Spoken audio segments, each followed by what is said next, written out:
CM ಕುರ್ಚಿ ಕತೆ ಏನಾಗುತ್ತೆ? ನಾನೇ ಸಿಎಂ ಆಗಿ ಮುಂದುವರಿತೇನೆ, 17ನೇ ಬಾರಿಗೆ ಬಜೆಟ್ ಅನ್ನು ಮಂಡಿಸ್ತೇನೆ ಅಂತ ಸಿದ್ದರಾಮಯ್ಯನವರು ಘಂಟಾಘೋಷವಾಗಿ ಹೇಳಿದ್ದೇ ಬಂತು.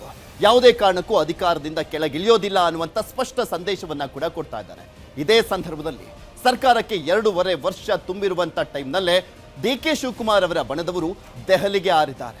ಆದರೆ ದೆಹಲಿಗೆ ಹೋಗಿರುವಂತ ಡಿ.ಕೆ. ಶಿವಕುಮಾರ್ ಅವರ ಬಣದ ಶಾಸಕರ ಪ್ಲಾನ್ ಆದರೂ ಏನು? ಅದರ ಕಂಪ್ಲೀಟ್ ರಿಪೋರ್ಟ್ ನಿಮ್ಮ ಮುಂದೆ.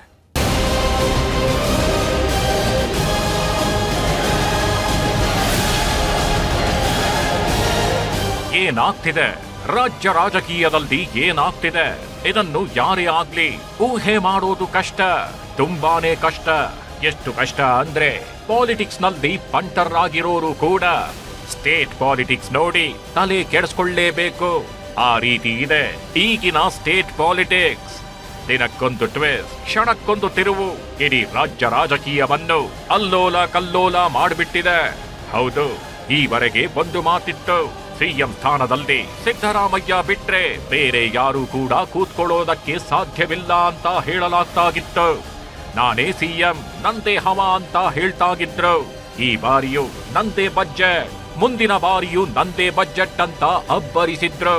ಸಿಎಂ ಈ ಮಾತು ಹೇಳಿದ ಮೇಲೆ ಡಿ.ಕೆ.ಶಿ ಸಿಎಂ ಆಗೋದ್ರ ಕಥೆ ಕ್ಲೋಸ್ ಆಯ್ತು ಅಂತ ಎಲ್ಲರೂ ಅಂದುಕೊಂಡ್ರು. ಆದ್ರೆ ಈವರೆಗೆ ಆಗಿದ್ದೇ ಒಂದು, ಈಗ ಆಗ್ತಾಗಿರೋದೇ ಇನ್ನೊಂದು.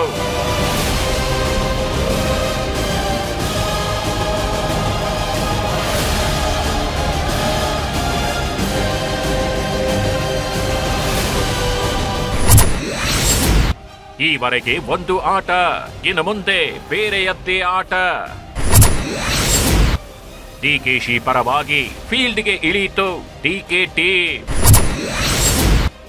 DK team Delhi tour. ಹೇಗಿದೆ ಹೊಸ ದಾಳ? ನೀವ್ ಸಿಎಂ ಆಗ್ತೀರಾ? ನಿಮಗೆ ಸಿಎಂ ಕುರ್ಚಿಯನ್ನು ಬಿಟ್ಟು ಕೊಡ್ತಾರಾ ಸಿದ್ದು?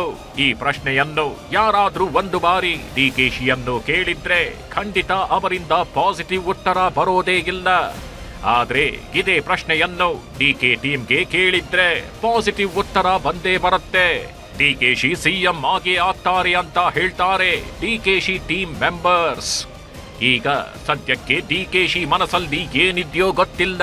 ಸಿಎಂ ಆಗೋದ್ರ ಬಗ್ಗೆ ಡಿ.ಕೆ.ಶಿ ಏನ್ ಅಂದ್ಕೊಂಡಿದ್ದಾರೋ ಅದಂತೂ ಯಾರಿಗೂ ತಿಳಿದಿಲ್ಲ.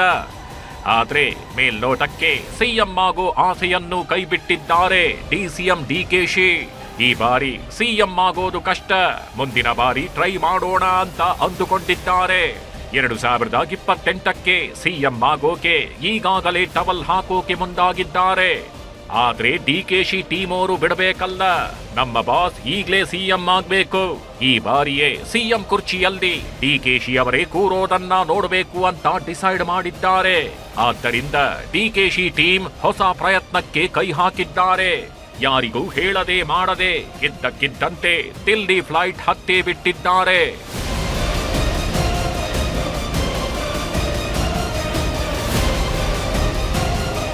ಬಿಹಾರ್ ಎಲೆಕ್ಷನ್ ರಿಸಲ್ಟ್ ಬಂದಿದ್ದು ಡಿ.ಕೆ.ಶಿ ಸಿಎಂ ಆಗೋ ಕನಸಿಗೆ ತಣ್ಣೀರು ಬಿತ್ತು.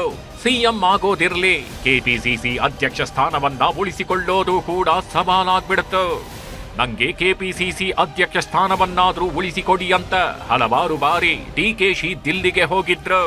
ಈ ಬಗ್ಗೆ ಚರ್ಚೆ ಮಾಡ್ತಾನೆ ಸಿಎಂ ಕುರ್ಚಿಯ ಬಗ್ಗೆಯೂ ಪ್ರಸ್ತಾಪಿಸಿದ್ರು. ಆ ಬಗ್ಗೆ ಪ್ರಸ್ತಾಪಿಸಿದ್ದು ಯಾವುದೇ ಫಲಿತಾಂಶ ತರದೇ ಇದ್ದಾಗ ಸಂಪುಟ ಪುನಾರಚನೆ ಮಾಡಿ ಸಂಪುಟದಲ್ಲಿ ನನ್ನ ಸಪೋರ್ಟರ್ಸ್ಗೆ ಹೆಚ್ಚಿನ ಸಚಿವ ಸ್ಥಾನಗಳನ್ನ ಕೊಡಿ ಅಂತ ಕೇಳ್ಕೊಂಡ್ರು.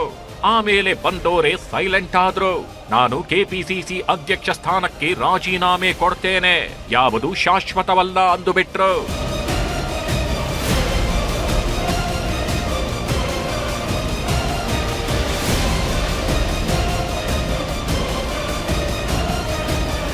ನಾವು ಪರ್ಮನೆಂಟಾಗಿ ಇರೋಕ್ಕೆ ಆಗಲ್ಲ. I am telling you, already 5.5 ವರ್ಷ ಆಗಿದೆ. ಇನ್ನು ಮಾರ್ಚ್ ಬಂತು ಅಂದರೆ 6 ವರ್ಷ ಆಗ್ತದೆ. ಬೇರೆಯವ್ರಿಗೆ ಅವಕಾಶ ಮಾಡಿಕೊಡ್ಬೇಕು. ಬಟ್ ನಾನು ಲೀಡರ್ಶಿಪ್ಪಲ್ಲಿ ಇರ್ತೀನಿ, ತಲೆ ಕೆಡಿಸ್ಕೊಳಕ್ಕೆ ಹೋಗಬೇಡಿ. Be there in the front line, ತಲೆ ಕೆಡಿಸ್ಕೊಳಕ್ಕೆ ಹೋಗಬೇಡಿ. ನಾನು ಅವತ್ತೇ ನಾನು ಉಪಮುಖ್ಯಮಂತ್ರಿ ಆದ ದಿನನೇ ಬಿಡಬೇಕು ಅಂತ ಹೇಳಿದೆ. ಖರ್ಗೆ ಸಾಹೇಬರು, ರಾಹುಲ್ ಗಾಂಧಿ ಅವರು ಇರು ಡಿ.ಕೆ ಇನ್ನು ಸ್ವಲ್ಪ ದಿನ ಇರು ಅಂತೇಳಿ ನನ್ನನ್ನು ಇರಿಸ್ಕೊಂಡ್ರು. ಬಟ್ ಇರೋಂಥ ಸಂದರ್ಭದಲ್ಲಿ ಯಾವ ರೀತಿ ಪಕ್ಷ ಕಟ್ಟಬೇಕು ಅನ್ನೋದು ಒಂದು ಪ್ರಯತ್ನ ಮಾಡಿ ನನ್ನ ಡ್ಯೂಟಿ ನಾನು ಮಾಡಿದ್ದೀನಿ. ನಿರಾಸಕ್ತಿ. ಡಿಕೆಶಿ ಹೇಳ್ತಾ ಇರೋ ಮಾತುಗಳಲ್ಲಿ ಕಾಣಿಸ್ತಾ ಇರೋದು ರಾಜಕೀಯ ನಿರಾಸಕ್ತಿ. ಸಿಎಂ ಹುದ್ದೆ ಸಿಗೋದಿಲ್ಲ ಅಂತಾನೆ ಆ ನಿರಾಸಕ್ತಿ ಇದ್ರೂ ಇರ್ಬೋದು. ಡಿಕೆಶಿಗೆ ಈ ರೀತಿ ನಿರಾಸಕ್ತಿ ಇದೆ. ಆದ್ರೆ ಡಿಕೆಶಿ ಬೆಂಬಲಿಗರು ಆಕ್ಟಿವ್ ಆಗಿದ್ದಾರೆ. ಡಿಕೆಶಿಯನ್ನು ಸಿಎಂ ಮಾಡಲೇಬೇಕು ಅಂತ ಡಿಸೈಡ್ ಮಾಡಿರೋ ಅವರು ದಿಲ್ಲಿಗೆ ಜಂಪ್ ಆಗಿದ್ದಾರೆ.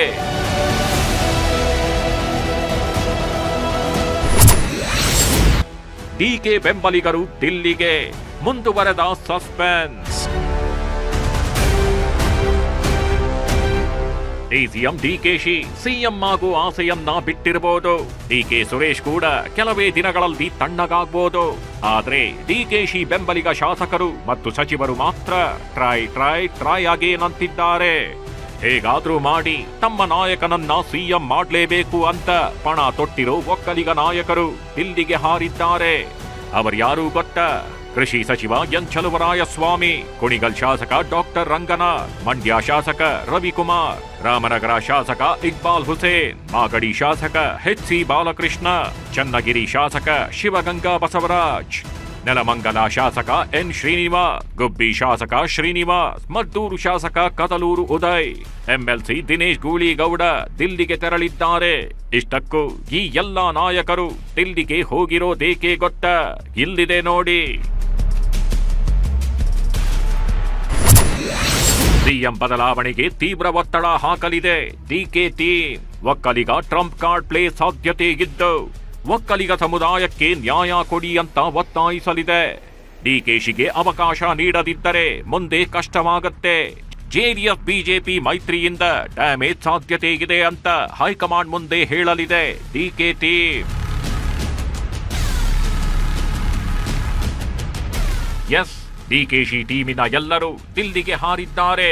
ಹೈಕಮಾಂಡ್ ಅನ್ನು ಭೇಟಿಯಾಗಿ ಡಿಕೆಶಿ ಸಿಎಂ ಆಗ್ಲಿ ಅಂತ ಲಾಭಿ ಮಾಡೋದೇ ಈ ಟೀಮಿನ ಮೊದಲ ಕೆಲಸ. ಅದೇ ಕಾರಣಕ್ಕೆ ಡಿಕೆಶಿ ಬೆಂಬಲಿತ ಒಕ್ಕಲಿಗ ಸಚಿವರು ಮತ್ತು ಶಾಸಕರು ದಿಲ್ಲಿಗೆ ಹೋಗಿದ್ದಾರೆ. ದೇವನಹಳ್ಳಿ ಕೆಂಪೇಗೌಡ ಅಂತಾರಾಷ್ಟ್ರೀಯ ವಿಮಾನ ನಿಲ್ದಾಣದಿಂದ ಮಧ್ಯಾಹ್ನದ ದಿಲ್ಲಿಯ ಇಂಡಿಗೋ ಫ್ಲೈಟ್ ಹತ್ತಿದ್ದಾರೆ. ಪವರ್ ಶೇರಿಂಗ್ ನಡೆದಿದ್ಯೋ ನಡೆದಿಲ್ವೋ ಅನ್ನೋ ಗೊಂದಲ ಆಗಿದೆ. ಆದರೆ ಸಿಎಂ ಕೊಟ್ಟ ಮಾತನ್ನ ಉಳಿಸಿಕೊಳ್ತಾರೆ ಅಂತ ಡಿಕೆ ಸುರೇಶ್ ಹೇಳಿದ್ದು. ಈ ಮಾತಿನ ಬೆನ್ನಲ್ಲೇ ಡಿಕೆ ಟೀಮ್ ದಿಲ್ಲಿಗೆ ಹಾರಿದೆ. ಪವರ್ ಶೇರಿಂಗ್ ವಿಚಾರದಲ್ಲಿ ಆಗಿರೋ ಮಾತುಕತೆ ರೀತಿ ನಮ್ಮ ನಾಯಕನಿಗೂ ಸಿಎಂ ಸ್ಥಾನ ಕೊಡಿ ಅಂತ ಡಿಕೆಶಿ ಟೀಮ್ ಒತ್ತಾಯ ಮಾಡಲಿದೆ.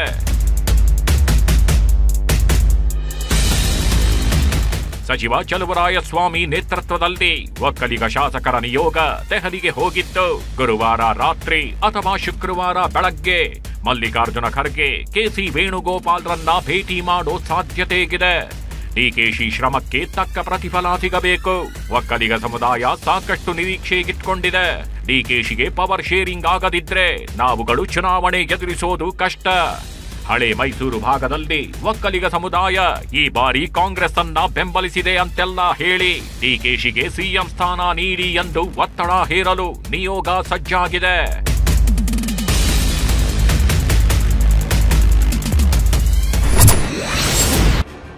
ಮನೆಯಲ್ಲೇ ದಾಳ ಉರುಳಿಸ್ತಾಗಿರೋ ಡಿಕೆ ಬ್ರದರ್ಸ್. ರಾಜ್ಯ ಕಾಂಗ್ರೆಸ್ ಸರ್ಕಾರಕ್ಕೆ 2.5 ವರ್ಷವಾಗಿದೆ. ಆದ್ರೆ ಇನ್ನೂ ಗೊಂದಲ ಮುಗಿದಿಲ್ಲ. ಗ್ಯಾರಂಟಿಗಳ ಸಂಭ್ರಮದಲ್ಲಿದ್ದ ಸರ್ಕಾರದ ಸುತ್ತ ಅಧಿಕಾರ ಹಂಚಿಕೆಯದ್ದೇ ಮಾತು ಎದ್ದು ಕಾಣ್ತಾಗಿದೆ.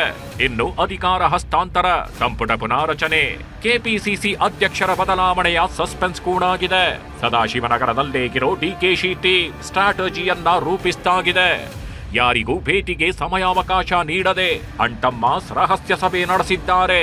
ಇದೆಲ್ಲ ಇಲ್ಲಿ ನಡೀತಾಗಿರಬೇಕಾದ್ರೆ ಡಿಕೆಶಿ ಟೀಮ್ ದಿಲ್ಲಿಗೆ ಹೋಗಿ ಮತ್ತೊಂದು ದಾಳ ಉರುಳಿಸೋಕೆ ಸಜ್ಜಾಗಿದೆ. ದಿಲ್ಲಿಗೆ ಹೋಗಿರೋ ಡಿಕೆ ಟೀಮ್ನ ಉದ್ದೇಶ ಈಡೇರುತ್ತಾ ಅನ್ನೋದೇ ಈಗಿರೋ ಸಸ್ಪೆನ್ಸ್.